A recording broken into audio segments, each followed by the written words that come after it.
C'est quand la dernière fois que vous avez eu les paroles d'une chanson en boucle dans la tête et que vous l'avez chantée toute la journée? Ou la dernière fois que vous avez répété une phrase dans un film juste après l'avoir entendue? Après vous tournez la tête, ça vous regarde en bizarre. Je vous en parle parce que c'est un phénomène connu qui touche à peu près tout le monde, mais surtout qui a des explications et même une utilité. Ça s'appelle l'écholalie. Alors écho, ça veut dire la répétition d'un son, et lalie, c'est la parole. Donc répétition de la parole. Il y en a deux types. La différée, où on répète un truc toute la journée, par exemple les dernières paroles d'une chanson qu'on a entendues avant d'aller au taf ou en cours, et l'immédiate, où on répète quelque chose qu'on vient tout juste d'entendre. Je sais pas trop en fait, parce que...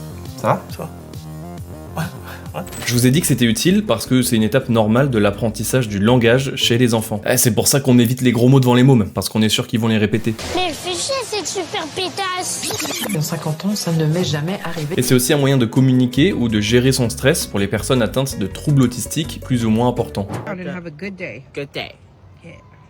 Donc ça peut être contrôlable ou non, ça dépend des cas de figure, des personnes. Je veux dire, moi, dans mon cas, je m'amuse pas à répéter les phrases que j'entends au cinéma. Alors que derrière ma télé, si. Dans certains cas, il peut même y avoir un syndrome d'écholalie verbale persistante, où la personne ne peut pas s'empêcher de répéter tout ce qu'elle entend, même les bruits de fond. En tout cas, si quelqu'un répète la fin de vos phrases quand vous discutez avec lui, bah c'est qu'il vous écoute vraiment, qu'il est là, quoi.